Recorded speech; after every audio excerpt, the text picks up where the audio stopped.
Guys, the Chicken is here bringing you another Boom Beach video. In today's video, guys, very excited because as you can see, we're bringing you a sneak peek of Season 8. It's what we're going to be going over today. We're going to be taking a look at the tech tree, see how that's going to impact the season. Of course, this is all in the dev build, so these numbers over here, they're looking a little strange. They're looking. We got a lot of keys. I wish I had that many keys on the main base, but unfortunately, it's all just dev build magic. So obviously, it's going to go up to 70 ERs. As they always do. So, Season 8 grounded. There's a little bit of speculation. Most people guessed it right that it just meant that there's going to be no flying units. So, there's no rocket choppers and there's no heavy choppers. And I think that's great. Do I want them permanently removed from the game? No. But I think it's cool that they can kind of structure different warship seasons this way. Like, have like a theme to it or whatever. Like, have, I don't know, like maybe have a season where it's all splash damage or it's all single target, and you know they kind of pick and choose the defenses to match that. So let's go ahead and let's take a look at the tech tree. Now I've got everything unlocked and maxed out just so it's easier to look at. When I was maxing everything out, everything pretty well cost the same. There wasn't any like big surprises like, oh my god, Barrage was $6 million to upgrade. It was all about the same. Bullet was the same, like 246 8, 13. So let's just go over. Let's just take a look. That's why everyone's here. So the very beginning part of the tech tree, it looks pretty standard. I mean, this is basically what we have usually. Shock bombs are very early. We have machine guns, mortars, riflemen, sniper towers, mines, common defenses. Heavies are relatively soon. We could actually get heavies before the first engine room. So typically in this first kind of stage of the tech tree, heavies are going to be very important to go with, and I say that also because we have troop health and there's mines. So you can see right here a max mine is going to do 296 damage. A max rifleman only has 416 damage. So if they step on 2 mines, that they're dead. So it's like the heavies don't really have any counters until, you know, unless you unlock the cannons, but we're not going to see cannons until the second part in once we get 4 engine rooms, or sorry, 3 engine rooms, because we start with 2, so then you get 3. So bullet we can actually get at the first engine room. So again, another reason that it's going to be probably more important to unlock heavies rather than riflemen. They're not like insanely expensive to upgrade, so I mean, I think riflemen are going to come into play a bit later in the season, so we're probably going to have to unlock both anyways. Of course, troop health is going to be a major node to upgrade right away. And then we have, then we'll get into the second part here. Obviously, cannons are going to be very helpful as well, because that's the only thing we have to defend against heavies until we get boom cannons later on. So then we have Zookas, flares, building health, troop damage, boom cannon, flamethrower, and then a multi-node that has a boom cannon. Probably going to be the best option. And then we have warriors, smoke, and since we have shocks early, warriors might be an okay upgrade just to mix things up. It is grounded, so I mean, and we already have mines unlocked, but you know, so warriors are probably going to be okay. We have mines, flares, yeah, flares, smokes, and med packs, troop damage, and building health. So this seems like it's kind of centered around warriors here.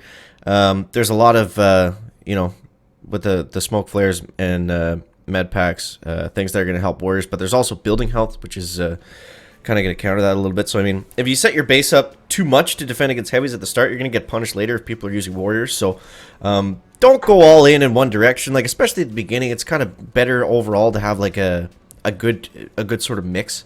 You don't want to go crazy like, oh, I'm just going to get hit with riflemen, I'm going to go all splash, because then you're going to get smoked by heavies and vice versa. So moving along, chugging along the tech tree train. Then we got Everspark and Bombardier. So in my opinion, Bombardiers are going to be the meta for Season 8, because we're essentially just going back to before we had heavy choppers and rocket choppers, and we've already seen what that looks like, right? So it's going to be likely heavies, Bombardiers, bullet, maybe Everspark's going to be okay. And that's probably what you're going to primarily be using throughout Season 8, because there's nothing to stop the bombers. There's nothing to stop them. And we don't even get, you don't even get rocket launchers until after you unlock the bombers. So there's shock launchers, there's boom cannons, and there's essentially nothing else that can even reach them. Like, there's mortars and sniper towers, but we've all seen how that works. So it's going to become a base race using the bombers. So you're going to want to plan for that. And, we can even go back and watch some older videos of, I think the flying troops came in, it was season 5, I think, right? So if we look at season 4 in Warships, that was when the bombers came out, I believe. It's either season 3, 4, around there.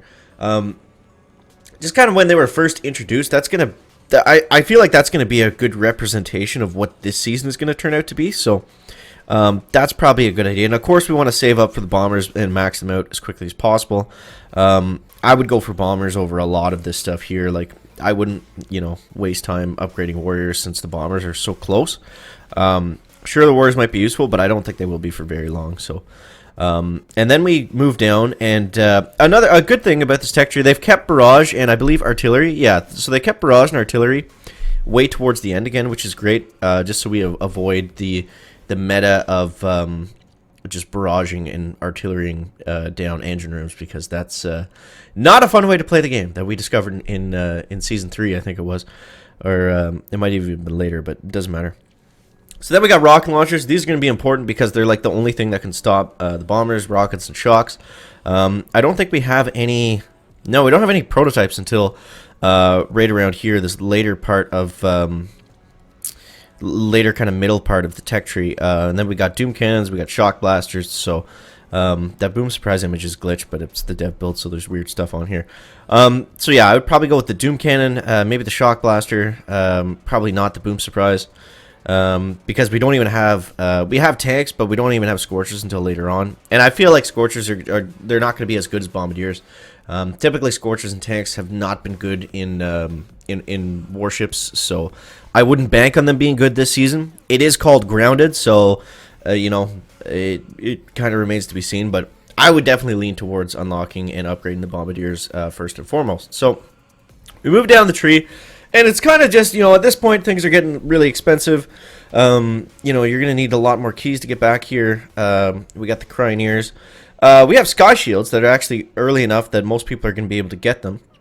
And then it gets kind of interesting because we've got Kavan, we've got Seekers, but they're later on. So Seekers will probably, they're probably going to be very good. But I still think Bombardiers are going to be like mostly what this season is about, because Seekers are, they're pretty late in the season, and if we're sticking with these 28, 30-day seasons, you're probably only going to have Caesars.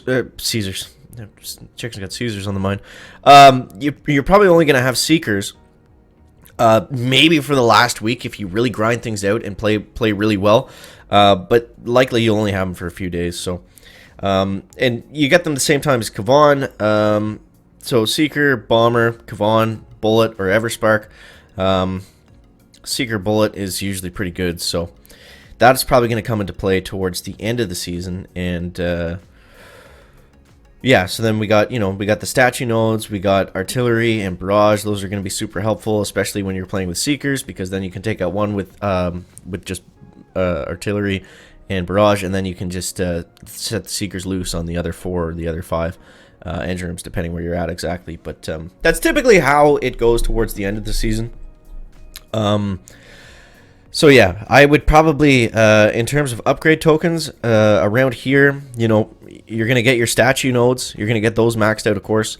I'm not gonna waste any points on Cryoneers. I'm not gonna waste any points on Scorchers this time.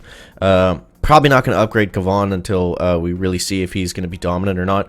I'm gonna save those points for Seekers for sure, and artillery and gunboat energy, because you're going to start spending a lot of tokens down here, so you want to be kind of careful. This is like, it's pretty standard up until around the bombers, and then it's like you really got to kind of pick and choose and take the right path. So I think essentially the path is going to be barrage, doom cannon, gunboat energy, building damage, critters. I wouldn't upgrade the critters. And then the next engine room, and then you're going to want to get a lot of this stuff here. This is probably where most of us are going to, start to slow down, because there's so many really good upgrades right around this part. So then we can move on to the 6th engine room. And there's a lot of statue nodes. Again, things are getting really expensive up here. We're getting towards the end of the season. All of this is good stuff that you're going to want. Not so much the Grenadiers. hot pot's probably not going to be as effective as the Simo, unless you're getting hit with Seekers at this point. So probably either hot pot or, well, it just depends. If you're getting hit with Seekers, which you probably are, hot pot and microwave are probably the better way to go rather than the Simo.